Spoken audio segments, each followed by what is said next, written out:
This is Audiblegate, an alliance of authors, narrators and publishers to win justice against Audible. For years, this Amazon subsidiary, the world's largest audiobook retailer, has been ripping off audiobook creators, finding all kinds of inventive ways not to pay us and devastating culture as it goes. But not anymore. We're here to put a stop to Audible's fraud and invite you to join us at audiblegate.com.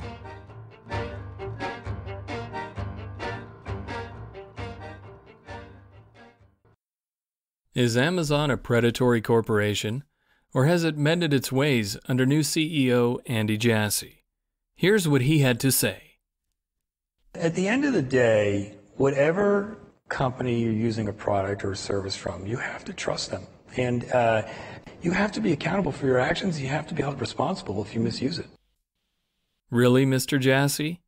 Are we to understand you're going to repay the years of earnings stolen from authors and narrators through your bastard child Audible? In this episode of the Audiblegate podcast, we ask Erin Wright, founder of Wide for the Win, for her view on whether Amazon is as trustworthy as Jassy would have you believe. So, Erin Wright, good morning to you. Good morning. You are our first guest on Season 2 of the Audiblegate podcast. William and I are the new hosts. Morning, Erin. And we're delighted to have you. Thank you. I'm so delighted to be here. And you are the founder of Wide for the Win. Yeah. Co-founder Susie O'Connell and I were the crazy people who were like, hey, let's do this back in March of 2019. Luckily, we had no idea what we were getting ourselves into, or we never would have done it. Right. How long have you been publishing? Since the fall of 2016. And you write mainly, is it Western romance? It is, yep, contemporary Western romance. So sexy cowboys, sexy firefighters who are cowboys, you know, the drill. How many books do you have out now? I have 15. So not the biggest catalog in the world, but not the smallest. And do you have series? I do, actually. So all of my books take place in the same world. It happens to be a real world called Long Valley in Idaho. And it also happens to be my favorite place to go on vacation. You live in Idaho too, don't you? I do. So I unfortunately don't live in Long Valley where my books take place because Long Valley is beautiful and mountainous, and I would love to live up there actually. But I live in southern Idaho, which is mostly flat lava rock and sagebrush. I'm doing a good job of selling this, but it's good potato country. I live in potato country, so. Yes, I heard that. In fact, I remember once I was on a train coming from London going south, and I started talking to two American guys, and I said I wanted to go on a ski trip. And we talked about Utah and Colorado, and I said, oh, and Idaho. I'm thinking about going skiing in Idaho. They go, Idaho? That's potato country. Yeah. So potatoes grow really, really well in volcanic soil. You just need water and potatoes. So I live in farm country. The mountains are beautiful for skiing and hiking and such. We've got it all here in Idaho. Now I'm sounding better. Now I sound more like a advertising company. Now you're selling it. There you go. Come to Idaho where you can raft down the river and swim and fish and ski and pick potatoes. Boil them, mash them, stick them in a stew. Well, how was that accent for, what's Frodo's friend's name? Bilbo Baggins. Boil them, mash them, stick them in a stew. Yeah, we have the world's largest potato. Congratulations. No. What is it called? Museum. That's the word I was looking for. We have the world's largest potato museum here in Idaho. Now, see, there's a reason to come to Idaho. The building is shaped like a potato. I know you're not surprised by this. And out of your catalog, how many are in audiobook version? almost all of them. My audiobook situation is different than most people in that because of working and being visible and wide for the wind. Yeah. I had a company, a very small company of just a couple of guys, approach me and say, hey, we would love to produce your audiobooks for you.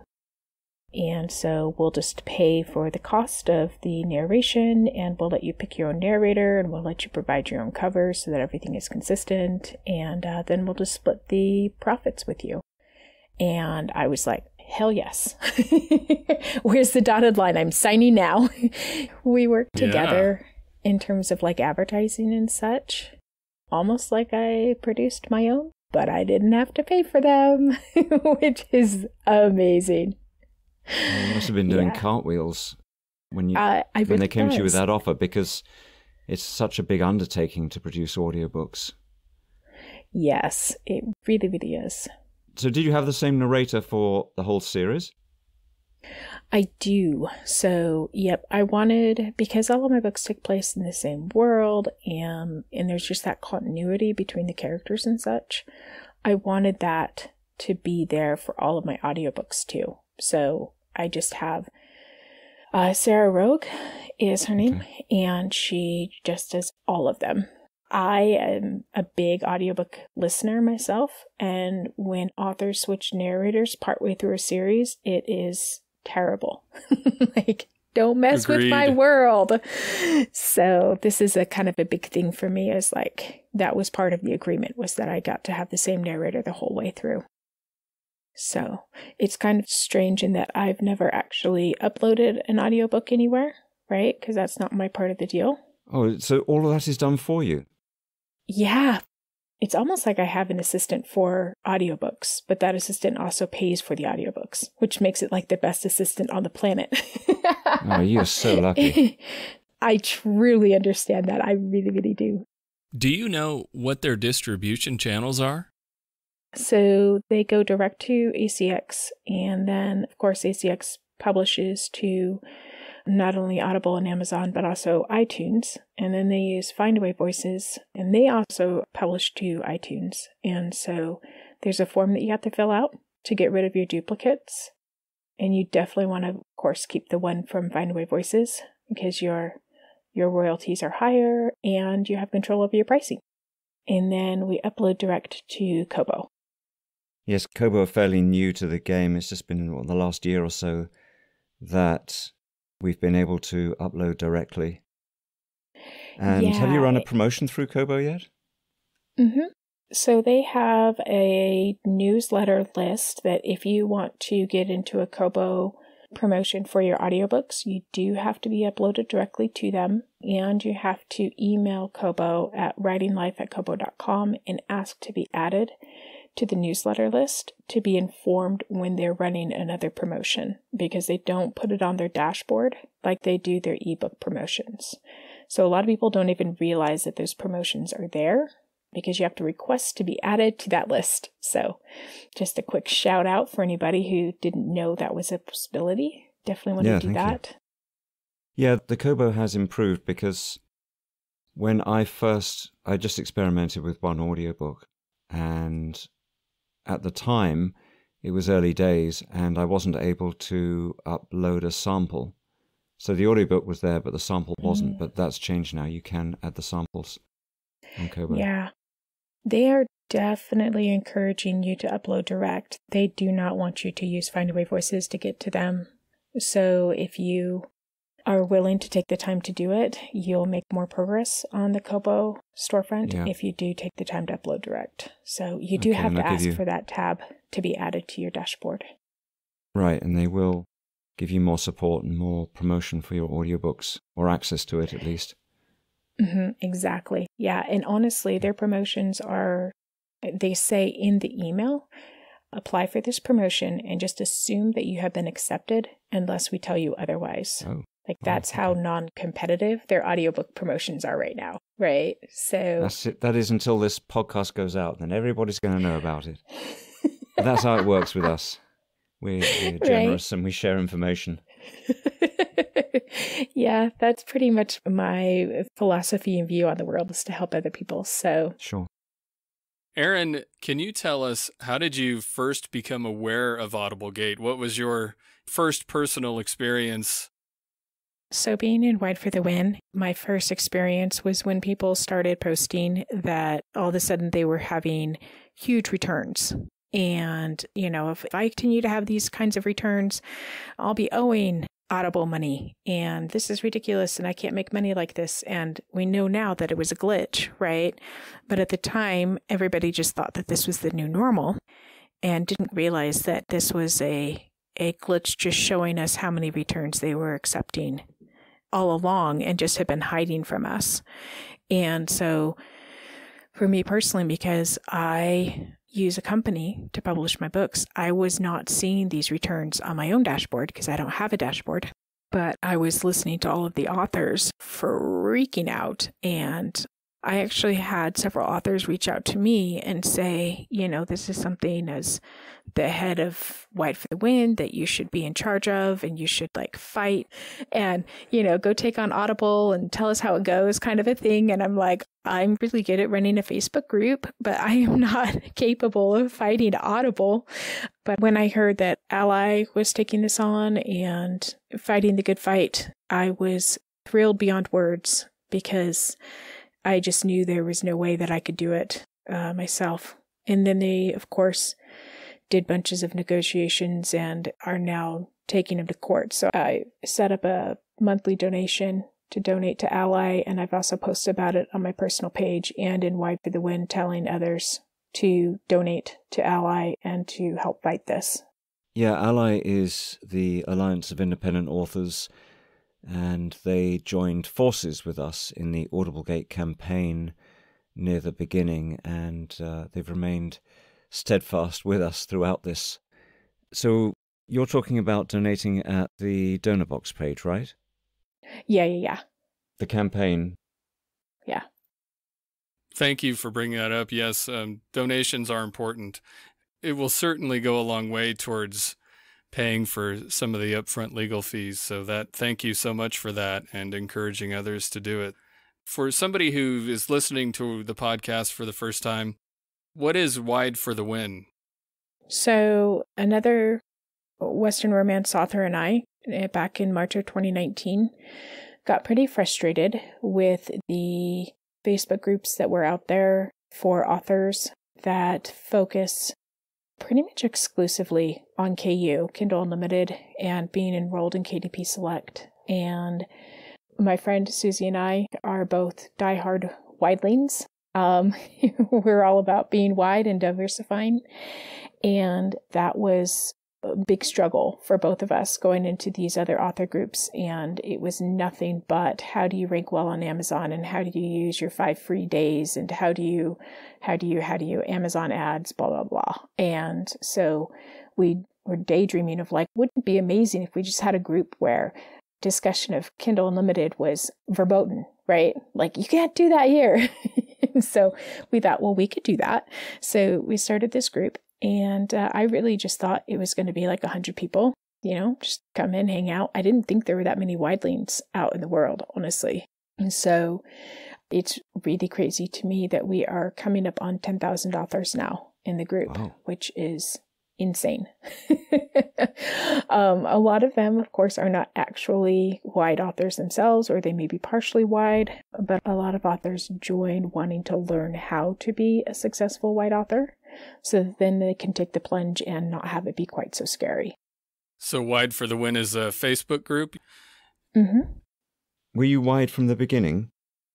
I actually was not. So when I first got into the writing world, all of the people who I knew were all in Kindle Unlimited, and everybody joked about how dumb you would be to go wide because, only idiots go wide, because you can't make any money that way.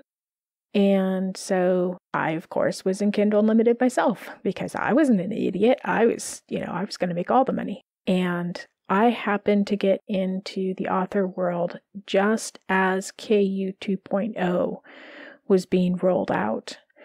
So they were switching over from 10% of your book to being read, and then you just getting a full payout, to paying per page. And I literally joined the author community the weekend that was being rolled out. So I'm joining these author groups and they're talking all about this, and I'm just confused as can be because I did not understand KU 1.0, let alone KU 2.0, and what's the difference and what are we discussing here? What's going on? But yeah, when I started actually publishing, I was in Kindle Unlimited, but I used to be a librarian in a former life. I was a librarian for 7 years. And I found out that along with all the other platforms that you can't put your books on, if you're Kindle Unlimited exclusive, you also can't get your books into libraries. And I was like, excuse me, what do you mean I can't put my books into libraries? And so between that and then Amazon was making a whole bunch of changes where they were closing a bunch of accounts down. It was very scary time. I just said, heck to this. I'm going wide. And what year was this? This was like late 2016. Right. I'm morally allergic to being exclusive. Yeah. So yeah. Comparing your experience before Audiblegate, did you notice any sales changes, your payment after the glitch? The vast majority of our income is not coming from Audible. It's coming from Google Play, from Chirp, from other sites. So I don't think that Audiblegate honestly affected me on a personal level because so little of our income was coming from it anyway. So you kind of prevented yourself from feeling the impact of it by going wide early, and that allowed you to not experience the dramatic changes in income that a lot of people experienced because they had gone exclusive with ACX and Audible, and you were able to largely avoid that. Yeah, exactly. My eggs were never all in that basket to begin with. So when that basket got dropped, it was like, oh, that's just that small basket over there, right? So Audible is definitely one of the smaller baskets in terms of my audio income. Yeah, it's very useful for people to be aware that they don't have to play the game of Amazon, and your statements will allow other people to realize that there are other options, and they don't. It's just like investing, diversify your investments financially, and you did that with your books. You're reminding me that once when I was very cut up about a breakup, and I was talking to a friend of mine, he's from Eastern Europe, and he said, you have to diversify your portfolio.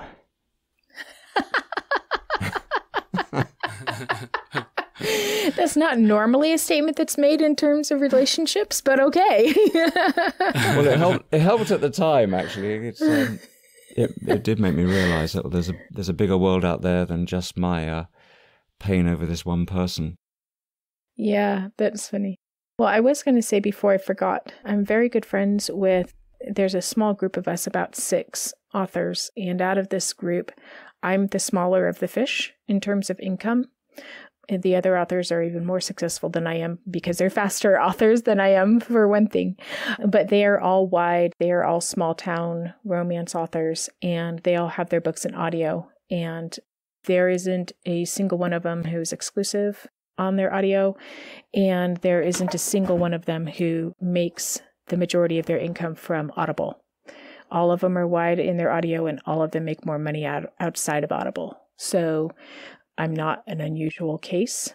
It is very common that once you get outside of the bubble of Audible, that you just make a lot more money on the other platforms. That's really encouraging. You know, we need exemplars that you can show us how it's done and wean us all off any disproportionate reliance on Audible. We are business owners as authors and entrepreneurs, as we like to say, right? When we put all of our business really at the hands of another company, how independent are we really? Yeah. We are no longer can truly be indie authors because we are not independent. We are dependent upon this other company for our entire livelihood. And that's just scary. So when you are that dependent upon another company that really does not care about you or your business, You're not in a codependent relationship even. You're just, you're like almost like a fan or somebody who follows a superstar around. You're obsessed with that superstar. That superstar doesn't even know you exist, right? It's not healthy. Erin, have you found any backlash from authors? I know in the audiobook community, narrators were divided on how much they should oppose ACX Audible. There's been negative comments about Audiblegate, how people shouldn't rock the boat. Did you experience any of that in the author community, authors who said, tried to tell you that you shouldn't oppose or you shouldn't try to go outside of Kindle Unlimited or Amazon's business structure? The number one rule in Wide for the Win is thou shalt not speak of Kindle Unlimited, right? We are there specifically to talk about being wide. And I've had very awful, let's just say awful, feedback from people who say that I'm a terrible human being for running Wide for the Win and not allowing Kindle Unlimited discussions in the group. I've had people tell me that I should step down from Wide for the Win and let somebody else run it who won't destroy it like I have. All the good fun stuff. I don't talk all about the naysayers. Right. I don't talk about that very often because it's just part of being in the public. You're going to get shit when you're visible publicly. The debate gets very polarized and binary. It is. And I just find that I do my best work when I am focused on helping wide authors succeed.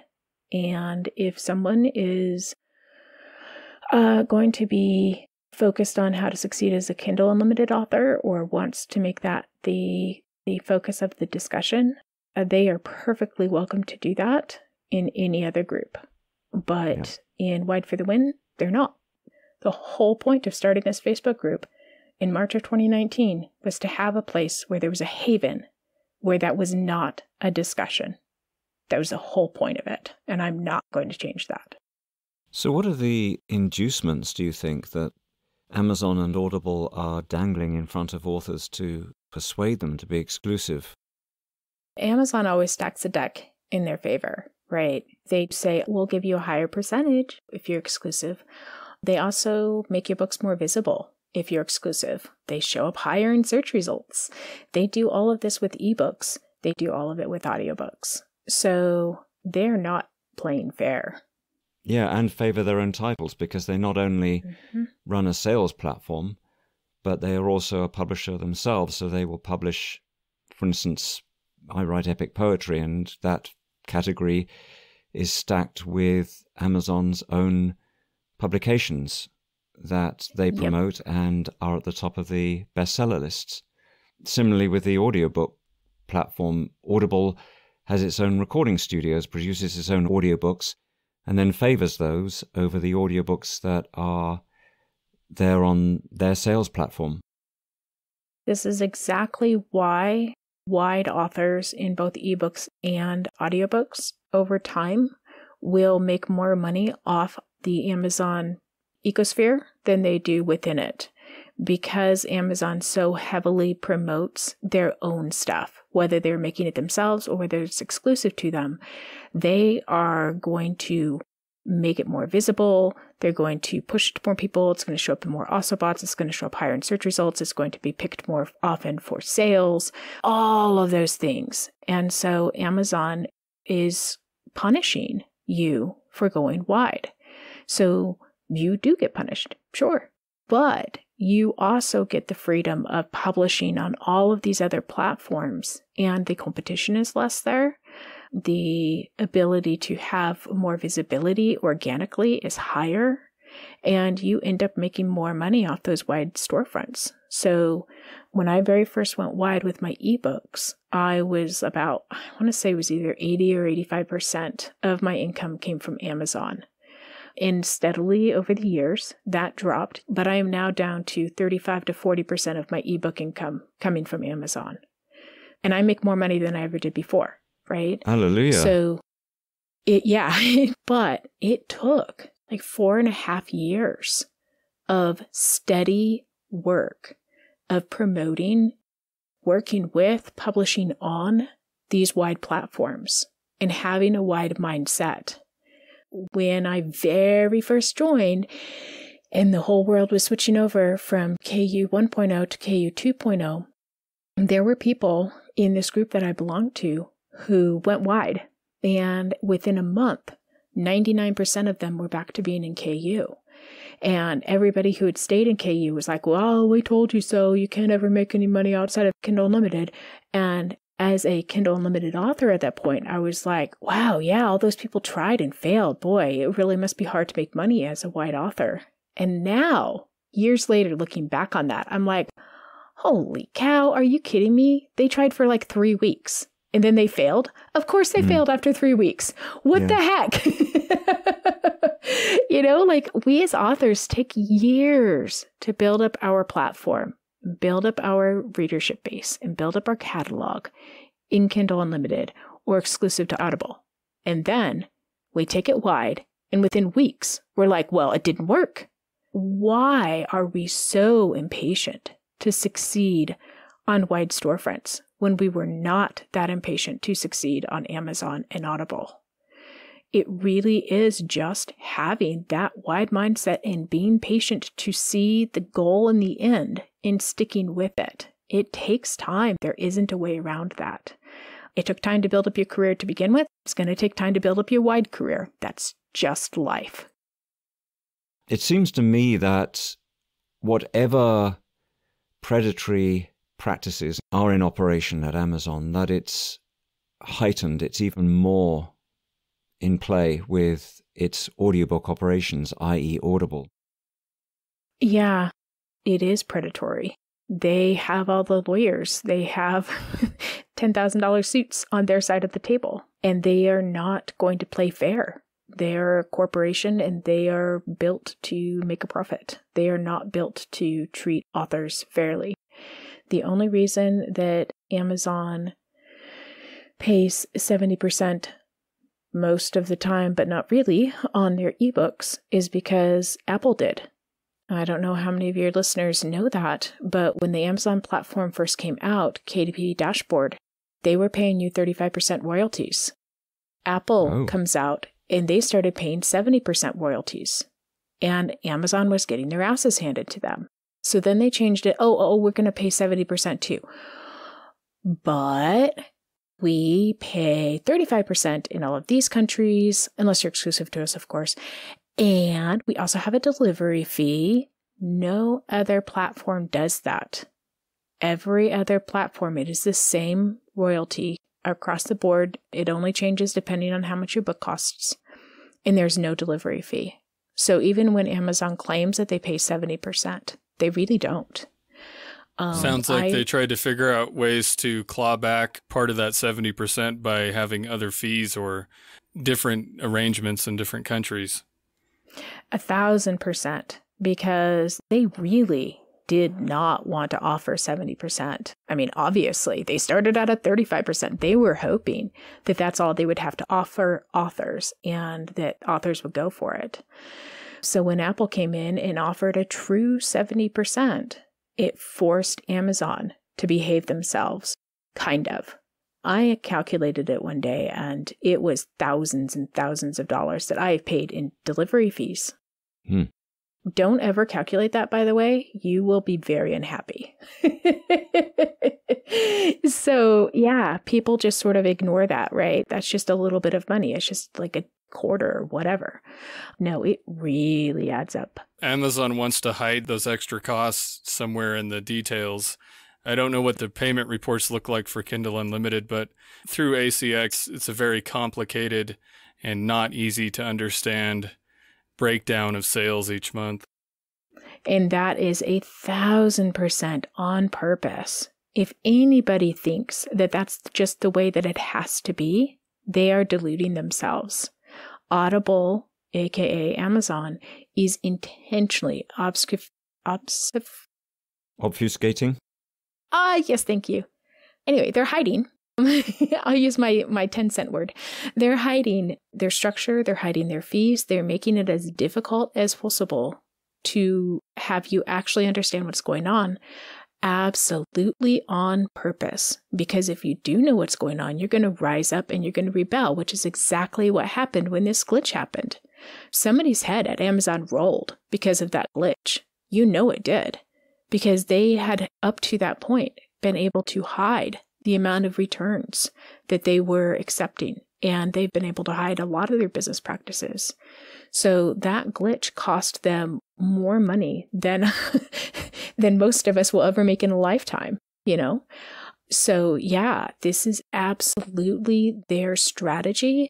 It is their corporate playbook, is to make it as difficult as possible to figure it out so that you just give up and say, okay, I guess I'll just agree to it because what else am I going to do? Yeah, that's why when in the early days of Audiblegate and Colleen Cross was analyzing the earnings statements from Audible, she has a background in forensic accounting. So it takes the skills of a forensic accountant to figure out what Audible is doing. And even then, it's still murky because we do not get to see behind the curtain. We do not get to see the equations that are playing in the background and that are penalizing us that we don't even see. Exactly. And again, it's all on purpose. I am so grateful for Colleen Cross. Like I said, I had people who were like, oh, you should do this. And I'm like, no, I am not a forensic auditor, right? This is not anywhere near my skill set. And so it just wasn't possible for me to do. And that is exactly what they count on, is for this to be too difficult for the average person to ever have any hope of understanding. But yeah, having Colleen Cross, they're fighting on our behalf and showing us, even with her knowledge and background, all that she could show us. There's still all that is left that we don't know yet. They are playing with our careers and hoping that we don't notice. And that's not okay. Yeah. Colleen really opened up a lot of our eyes, and because I felt like it was so complicated to try to understand sales reports that were put out by ACX. And, I was glad to find out that it wasn't just me who was finding it murky and confusing and not easy to understand. And Colleen really opened not only my eyes, but a lot of people about how it is difficult to understand. Well, and that really is a great game for them to play. Of like, well, if you were just smarter, you would understand how this reads. And so then you think, oh, well, I'm just a dummy over here, right? So you don't ask as many questions because who wants to admit that they're the dummy? It's almost like the emperor wears no clothes. Everybody else must be smarter than I am. Everybody else must understand this. I must be the only one who's this dumb. So I'm just going to sit down and be quiet and not draw any attention to myself because I don't want to look like the dummy in the room. So this is their game. Yeah, even when you do raise queries with ACX by emailing info@acx.com or support@acx.com, the answers that come back are pre-scripted, boilerplate, empty words that do not begin to address the question that's been raised and just make the whole thing even more frustrating than it already was. Mm-hmm. Yeah, you send in a question, what color is the sky today? And they write back and they say, the square root of 9 is 3. And you're like, exactly. What? Okay. No attempt to address the question. Yeah. None. And they don't even try to hide the fact that they're not attempting to answer the question. They don't even say like, well, the sky's color today is the square root of 9. No, they just say, oh, the square root of 9 is 3. And you're just like, oh, hold on. What just happened here? They're very polite about it. Like, thank you for contacting us today. Stay healthy. We hope your family is well and safe over this period, and we wish you every blessing and success in your coming year and over the holidays and blah, blah, blah. Just answer the fucking question. Exactly. Yes. They hope that if they just frustrate you long enough, you'll just give up and go away. And they've got this guy who shows up because a lot of these emails from ACX support are signed by Dennis or Denis. Denis, and we're all trying to figure out who he is, or if he's a robot. I call him ACX's avatar of indifference. Friendly avatar of indifference. If you're starving to death, at least you know they want you to have a great holiday season. Yes, as you lay dying on the street corner, you'll be like, at least ACX cares about me and wants me to have a happy season. Matches. Penny a box. Will someone listen to my audiobook? I'm here in the corner, calling out to anyone who will listen.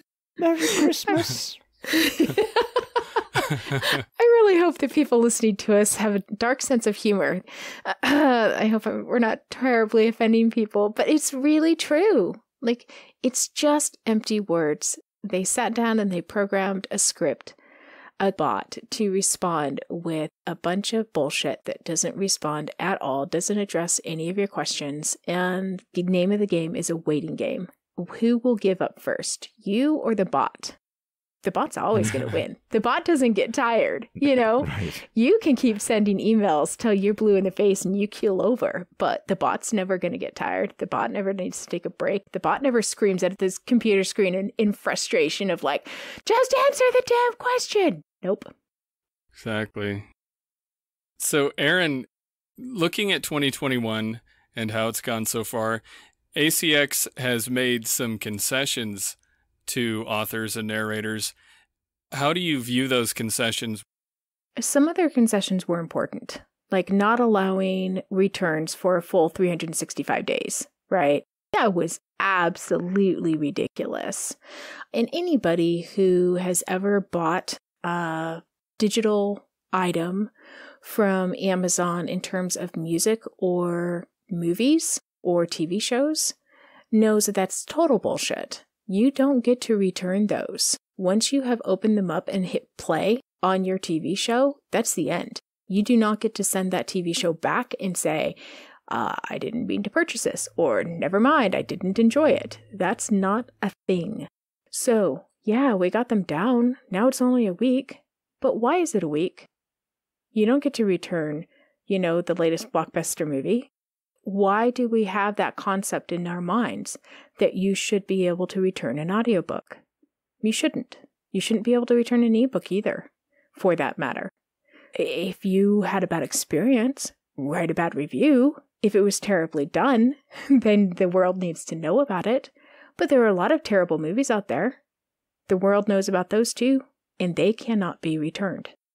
Yeah. Why are ebooks, why are audiobooks allowed to be returned at all? Barring some sort of a technical glitch where half the book wasn't delivered or half the audiobook wasn't delivered or, whatever. Barring that, no, it shouldn't be allowed. And it isn't allowed. On all other platforms, virtually all other platforms, it is not allowed. So the idea, well, we just have to allow Amazon to do this is bullshit. No, we really don't. The movie industry doesn't. And ACX has added this idea of qualified returns, which to me, I've never figured out what that means. Maybe you have. Have you figured out what does qualified returns actually mean? Yeah, no, I have no idea, actually. It's just more empty legalese that they can use that isn't pin downable. That should be a word. Where then they can't be in breach of contract because the contract means whatever the hell they want it to mean. So, again, this is all back to their game plan.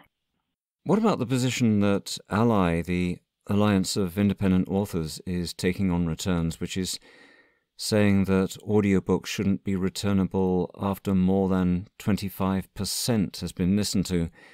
What's your view on that, Erin? I personally say it should not be returnable. You've got a preview. You can listen to that preview and you can decide before you purchase that audiobook if you want the damn audiobook. If you do, you buy it. If you don't, you don't. The fact that you haven't listened to that preview is on you. If it isn't an enjoyable experience, leave a bad review. That's what everybody does for TVs and movies. Does anybody say, I watched 25% of this movie and now I want to return it? That isn't a thing. So I'm also a realist of if Ally can make it happen and they can get it down to just 25%, then you know what? That's better than it is right now. And I'm going to be happy and I'm going to cheer them all the way. It's a lot like, I don't know about you guys, but food always tastes better when somebody else cooks it. So if I don't have to be the one negotiating it, I'm going to agree to almost anything that they end up doing because I'll be like, at least I didn't have to be in charge of it. And of course, we'd be relying on Amazon and Audible and ACX to report fairly about the 25%. Yeah, and that's always been difficult. I mean, on every level. How do you know that every sale that actually happens, you're getting paid for? Print, ebook, audiobook, any of it. How do you actually know that? You have to be reliant upon these companies because what, are you going to fly to their headquarters and do a forensic audit on all the different companies that you work with every year just to make sure they're paying you the right amount? It really does come down to a level of trust. And the real issue is nobody trusts Amazon. At least I don't. And with valid reason, because there's no way, as far as I know, there's absolutely no way to independently verify sales. I don't know of any way that anybody has figured out to do that.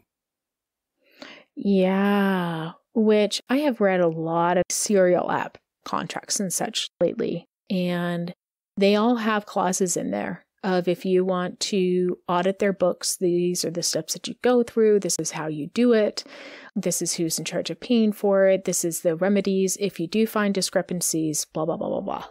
That's actually pretty standard in contracts. The fact that we don't have that for Amazon, again, it says a lot about Amazon and none of it is positive. Yeah. It reminds me, I recorded a voiceover commercial and I received the studio fee, the fee that I was paid to come in, but most of the revenue at that time was from residuals. And I didn't get any residuals from this commercial. So I ended up calling the production company. I said, did you run this commercial? Yes. Well, I haven't received any residuals. But of course, that is a hugely labor-intensive thing to have to do, and we don't have the time. So we need to be able to trust these platforms. And alas, Audible has proven itself completely untrustworthy, completely opaque. And it's caused a lot of resentment to brew in the author community. And as you say, Audible don't care. Or, I mean, they pretend to care, but we know that they don't. Yeah, I'm really not much of a conspiracy theorist at all. But there's a difference between like a wild ass conspiracy theory that has no foundation and just seeing the way that a company works. And Amazon's whole company strategy is to be as obtuse and as difficult as possible, to hide as much as possible and just hope that authors give up. That's not a conspiracy theory. That's just a fact. That's just the way they operate. So what do you think of reducing the exclusivity period, lock-in period, to 3 months? Well, I mean, being a white author as I am, any sort of exclusivity just makes my skin crawl. In a Erin Wright world, we wouldn't have it. Everybody would get paid the same percentage. There wouldn't be an exclusivity period. Amazon is the one and only platform out there that is trying to bully their way into having authors agree to do this, because authors feel like they have to, because they need that extra visibility that comes along with being exclusive to Amazon and Audible. But this, again, is an Amazon construct. And new authors, I'm thinking of new authors, new narrators just getting into it, not knowing anything, looking out there at the different options, would choose Amazon as a distributor because, hey, it's fast and they reach a lot of people. And that's really where there's a lot of crossover between audio and ebook, is when it comes down to it, traditional publishing allowed you to hand over your manuscript and have somebody else take care of the distribution part of it. Authors did not used to be in charge of uploading to 17 different platforms. They didn't used to be in charge of all of the admin of figuring out how each platform worked and how to get paid from each platform and blah, blah, blah, blah, blah. You could just hand your manuscript over and somebody else did that work for you. So now that authors, indie authors, are in charge of all of it. They're in charge of their own covers. They're in charge of their own editing. They're in charge of their own marketing. They're in charge of all of their own uploading. It's overwhelming. It really is. This used to be an entire industry of people who did this all for you. And so now authors are going, holy shit. Okay, yeah, I wanted all this independence, but I also don't want to do that much work. You know what I can do? I can just make it exclusive. Then they become what they think is an indie author, but they're not. Like I said, they're dependent, not independent. Well, Amazon really wants them to think that they're still indie. Amazon tries to keep that false mantra going. Indie authors are welcome and supported at Amazon. Oh, yeah, absolutely. But are they actually pro indie authors? Oh, hell no. If they were, they would give you a full 70% across all storefronts. They would not have any exclusivity requirements on ebooks or audiobooks. They would not have delivery fees. They would have better reporting in audiobooks. They would have all of these things because they would know that it would be best for the indie author. But they don't do any of it because it's not best for them. And that's all they care about. And I do think that as time goes on, and more authors go wide with their books, because that's definitely the trend, is especially when Audiblegate broke wide open. It stopped being as much of, well, just put it up on Audible and go wide later. The conversation shifted dramatically. The more that authors start becoming actually independent authors and stop relying on Audible, and the smaller their market share becomes, the more they're going to start having to listen to authors, and they're going to have to start being more open. In the meanwhile, beating them in court is a great way to force some things to happen. But really, in a lot of ways, authors always feel so hopeless of like, Audible is this huge company. They have all these high-priced lawyers. Who am I? I'm not going to win. But you can win with your feet. You can vote by saying, I'm not going to do exclusive audiobooks with Audible, and make your voices heard by posting on social media. Donate to Ally through DonorBox. Do these things rather than just being passive and saying, well, it is what it is. I guess I just have to live with being screwed over. No. You don't. You really don't. Stand up for yourself. Nobody else is going to stand up for you if you don't stand up for yourself first. If you could get what you want, what changes do you think ACX could make for a better environment for authors and narrators? The one thing that I will say is, in terms of royalty share, I understand why they need that to be exclusive. Because they have to be the ones splitting the money between the authors and the narrators, right? So if the author or the narrator can just go upload it wherever they want willy-nilly, then they're not going to be able to receive that money and then split it out. So I get that with royalty share, it needs to be exclusive in that case. Findaway Voices is able to do that and also distribute to all of these other companies. But that singular situation aside of royalty share, I don't believe that there should be any option for exclusivity. I don't believe that Audible should be keeping nearly as much of the profits as they are. I mean, this is ridiculous. We are paying thousands of dollars to audiobook narrators and to proof listeners and for cover design and for marketing. And then we upload it to ACX. All they have to do is host the damn file and they keep 75% of it. Are you kidding me? No way. It could be even more than 75% because of the fudgery that's going on with their earnings statements. And I mean, as authors, we think of ebooks. We get to keep 70% of it. If all of a sudden everybody woke up tomorrow morning and Amazon said, we're going to give you 25% royalties on your ebooks and keep 75% of your royalties on ebooks, people would lose their minds. Why is that okay with audiobooks, though? Because they were the ones who got to frame the discussion from the beginning. And they're a big enough company that they were able to muscle their way in. Other companies pay higher royalties. It's only Amazon that is paying this lieu of royalties for audiobooks. So the idea that that's just what we have to put up with, bullshit. Bullshit.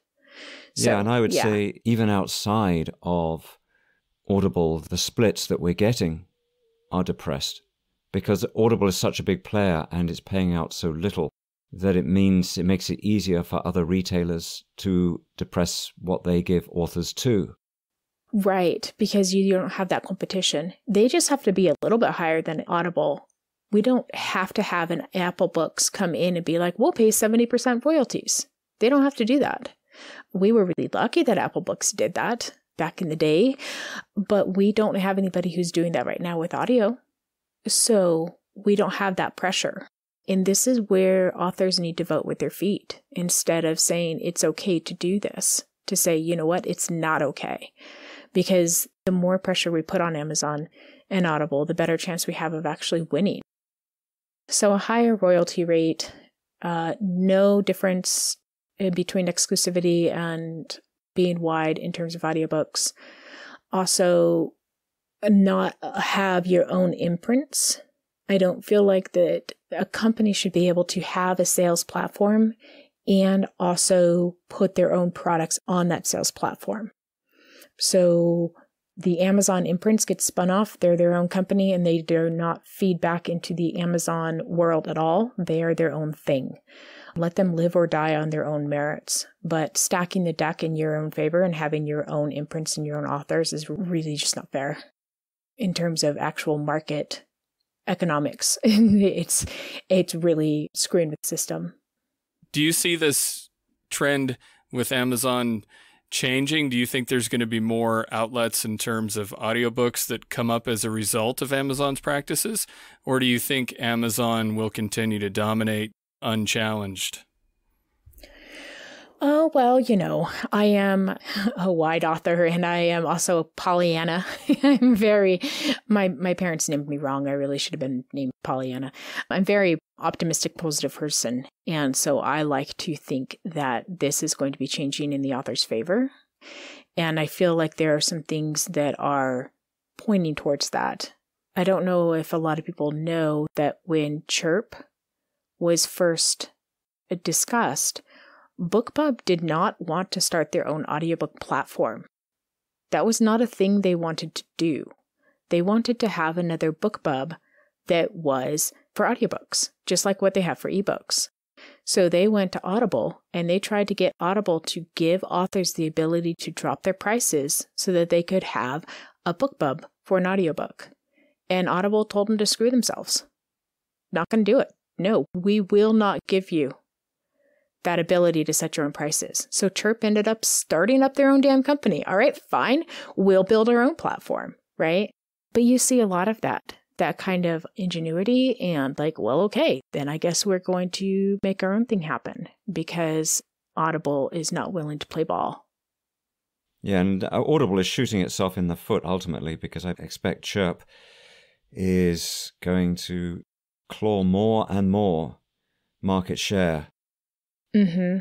Yep. And all of the platforms are working on it. I mean, Kobo, obviously, and one of the worst kept secrets in indie publishing today is that Google Play is going to be opening up their own direct uploads for audiobooks.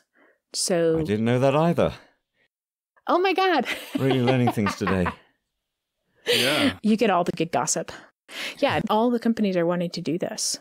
This next part is not gossip that I can share in terms of I know this is going to happen and nobody's ever said a word about this, but I just personally would not be surprised if iTunes and Apple stopped working with Audible and said, you know what, we're going to stop accepting uploads from you guys and spin that off. I'm surprised they got together in the first place. Yeah, regarding the donor box you just mentioned, Erin, I've created a simplified link. If listeners would like to donate to the campaign, the Audiblegate campaign, it's Genius, so geni.us/Audiblegate, and that'll take you through to the donor box page.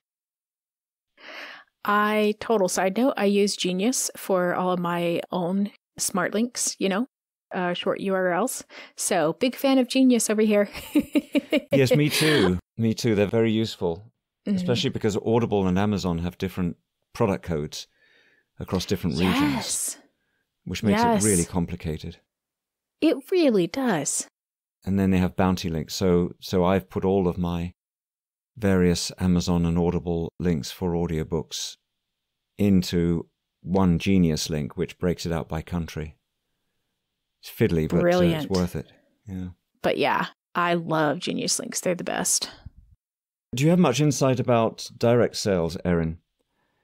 About authors mounting audiobooks for sale on their own websites or through BookFunnel or Authors Direct? It's not something that I have done because of the way that I have my audiobooks published. But the real issue with selling direct is the same issue that you have selling direct with ebooks, which is that you already have to have your own fan base that you got from somewhere else. How are people finding your ebooks on your website? How are people finding your audiobooks on your website? Other than you selling to them through a regular platform and then enticing them over to buy from you directly. That's just not done very often. You usually go to the platform that you already buy your items from, and you are looking for your books there. So when you're selling direct, you're just trying to peel off some of those readers to then go direct to you. And you're going to be able to do it, but at some point it becomes just a matter of visibility. How are you going to reach new readers? Even if people are willing to download a new app onto their phone and switch over to another way of getting audiobooks and blah, blah, blah, it really becomes, how do you find those people to begin with if it isn't selling through a regular platform? Is there anything else you want to share with us, Erin? I don't think so. Just, I guess, I'd be a bad admin if I didn't plug Wide for the Win. It's a private Facebook group, so you do have to answer a couple questions to join. And we are all about fighting for the rights of indie authors and learning how to market our books wide and how to be successful widelings and how to have the kind of career that you wanted since you were a kid. We just help you learn how to succeed. So, yeah, we'd love to have you come join us. And please do put your money where your mouth is and donate to Audiblegate through DonorBox. They do allow one-time donations, or you can do monthly donations. So if you don't have a whole lot of money right now, but you would like to donate every month, that's a thing too. So, and don't be afraid to only donate a little bit. A lot of the parts of fighting a public battle like this is being able to point to how many people you have as donors and who are willing to not only say that they're behind this, but put some money behind this. That's a really big thing when you're fighting a public battle like we are here. So be willing. Put every one of us, even those of us who are super poor, you can afford $3. You can afford $5. Put a donation out there and say, I'm not okay with indie authors being treated this way. Yeah, thank you for that. Thank you so much for your time again today, Erin. Of course, I hope it was useful. Thanks to Tantrika Sound for providing the audio quotes used in the podcast, and also to Orquesta Típica Fernandez Fierro for the music. This is Audiblegate,